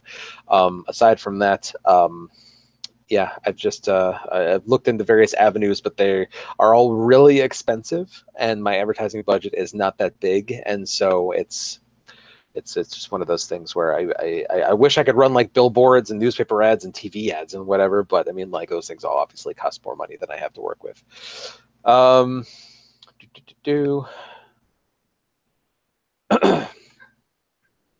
Overall, a solid experience regards to everything. Hotel staff was particularly helpful when my friend's car battery died, and Larsis is just a great guy in my experience, despite me being super withdrawn and awkward. So props to Larsis, and props to the person from the hotel that jumped somebody's battery. Good job, everyone. Let's see. Somebody said the two that I voted a 3 on, I didn't see that there's a not applicable choice. Please fix that for the survey. Actually, none of those things were required, so you could have simply not answered. I'll do my best to make sure that that's clear on the survey in the future. Let's let's see. Lots of people again asking for the app on iPhone. Yes, I hear you. Comic books were great this year. I noticed the improvements immediately. My only quibble with registration was that it wasn't immediately clear where I needed to go to pick up my sponsor bag. I thought they'd be at the registration table like last year. It looks like there were so many sponsors this year, though, that a separate room had to be used. I just had a bit of trouble finding it. Yeah, that was not planned. That was sort of a game time decision because we were assembling the sponsor bags in the room that was the mustard mark room up the stairs and to the right. It just the assembly did not quite go as quickly as I had hoped. We were going to bring them down, but it just got to the point where we were like the very, very, very final stages of putting the sponsor bags together, and we just said, okay, registration's opening.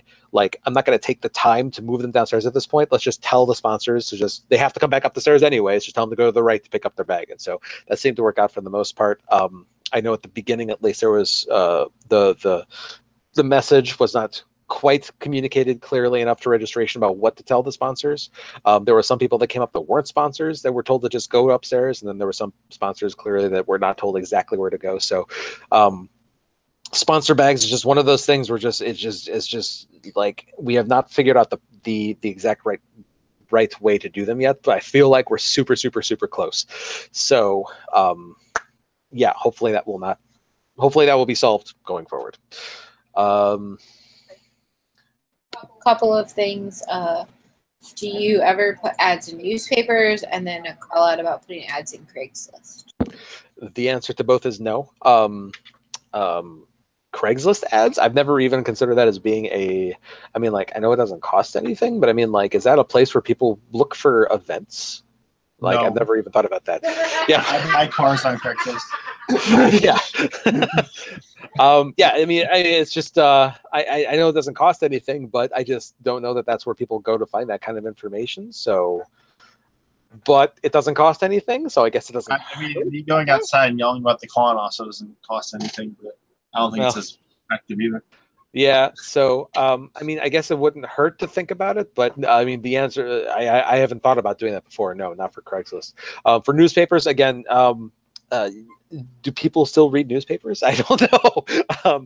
It makes me so sad to say that because I like newspapers. I don't read them. Yeah, and I mean, I just don't know how much that stuff costs, but I just imagine it costs more than I have to spend. But maybe I'm wrong. I don't know. Yeah, I definitely do agree that we should be advertising in more places than we are.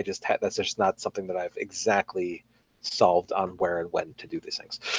Almost done, folks. Okay, so one person said that. What about like the local? Because like Kenosha and Racine area have the universities. They have like 3 colleges. I don't know if they have radio stations like going into the college radio stations. I don't have avenues for even approaching that kind of stuff. I mean, at least me on my time, I'm so swamped with the things I'm doing already that like I would need to find basically a person that would be doing all this advertising research and everything for me. And so like it would basically be finding a person that knows how to do this stuff. So, I mean, all these things are fine ideas, but it's just the time of figuring them out and the cost of whatever it is that they cost are the 2 things of why they haven't been done yet. So, but so I was thinking the college because I think that might not be paid. I think that might be free. It's even still the time involved. But yeah, no, I hear you for sure. Let's see. Dear Princess Celestia, I had a really good time. It was my first con, so I have nothing to compare it to, but I have so much fun. I plan to attend more cons in the future. And we'll just end on that note. So yeah, I'll share some, just in case people are curious, I'll just share some aggregate demographics here, just because I think these are always fun from a data nerd standpoint to look at. So here's our age spread. The vast majority of our attendees are between the ages of 21 and 30. Next highest bracket is from 31 to 40. Next from there is from 17 to 20, and then it kind of trickles down to there with you know, to the different brackets there. So that's always I'm sort of a statistic nerd and a data nerd, and so I kind of like to see this stuff just because it always interests me. Spread of people that identify predominantly with either male or female. You know, I think this is probably what most people would anticipate. You know, about you know, 27% most identifying with female, and 72% most of that identifying with male. Yeah, so just a couple fun little demographic tidbits there. And yeah, so couple of registration comments. Sure, go ahead. Sure, go ahead. Entire registration experience was a breeze. Agreed. Awesome. Registration staff was very helpful in directing everyone. Awesome. And not a problem going up to get my sponsor bag. Much better than my experience at another con that we won't talk about here. Excellent. Okay, cool. So yeah, that's I would say that is the that's sort of the gist of the survey here. So kind of last call for questions. While I kind of go over a few things. If there's anyone watching that has anything that they wanted to, that if they gave any feedback that I didn't specifically touch on in this video, this is your chance to give it, and just make sure that I see it. Or if you have any questions that I didn't answer, this is your chance to ask them and to provide comments, and for me to me or one of the other people on the call to provide an answer. But while you guys are possibly thinking about or typing out a few things, these conventions are so important to me, and I know that they're equally important to a lot of the people I have on staff. And the fact that, you know, the Windy City increases as much as it did this last year, and the fact that I've gotten, as you've seen here, so much good feedback about the convention, even the positive and the negative stuff. I mean, like, the fact that people care enough to communicate this stuff back to the convention tells me that people care about these cons, a great deal, and that means a ton to me. You know, the day that I have to stop doing these conventions because people aren't interested in it anymore, I don't know what I'm going to do with myself. And so I never want to stop doing these conventions, and so, you know, being able to take this feedback and really process it, and, you know, I hope that you guys understand that the fact that we are doing these live streams to go over your guys' comments and your suggestions shows how much we care and how much your feedback does mean to us. And there's a lot of stuff in here that that I've read that I haven't gone over in the call, just because I don't want this to be longer than it's been. You know, it's been 2 hours now, and I don't want it to be much longer than that. But I just want to say thank you. You know, thank you for staffing. Thank you for attending. Thank you for being a guest. Thank you for just, anything that any of you guys did to help these cons continue to be what they are. Like, I know it means the world to so many people, but speaking personally, it means the world to me as well. So I just really, really, really do appreciate it. Yeah. So it looks like there are no other questions, and so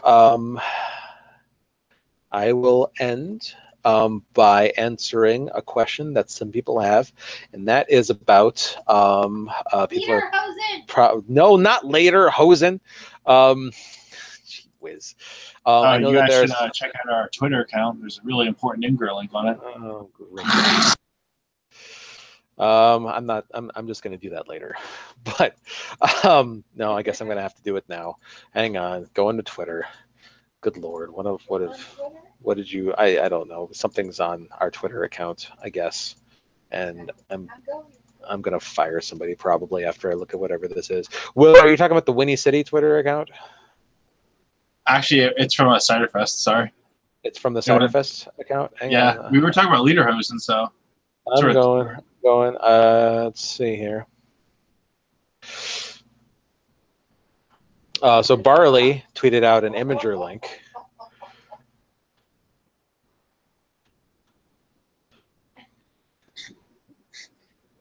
Well, that's just special. And so hang on, let me do a quick screen share so everybody can join in and be a part of this very important conversation that's happening in our lives right now. You know, I mean, of all the pictures that you're going to share of me and Lederhosen, I mean, this is an okay one, I guess, but it's just not the best. Like, Oh, the one on my Facebook. Well, I'm not sure which one you're replying to. I mean, that one's pretty good, the candid one that you took of me in the elevator. But Yeah. hang on while we're talking here. So kind of once again, final call for any comments or questions that might be outstanding for anyone. And then if you're watching the stream later, if you have any questions, by all means shoot them, either DM them on the Twitter account to the convention, or Facebook Messenger on the Facebook page for the convention, because I monitor both of those things, and I always try and it's not the place to like have conversations like, don't ask me like, hey, how's your day going? Like that's not what those are for. But if you have questions or suggestions about the convention specifically, absolutely, by all those things, by all means, send those things whenever you could possibly think of them. Like I will always respond to questions or suggestions about the convention, as long as they are at least somewhat serious. Here, I can read you a few things. Oh, okay. Mr. Pie said, "You're welcome." Oh, yay.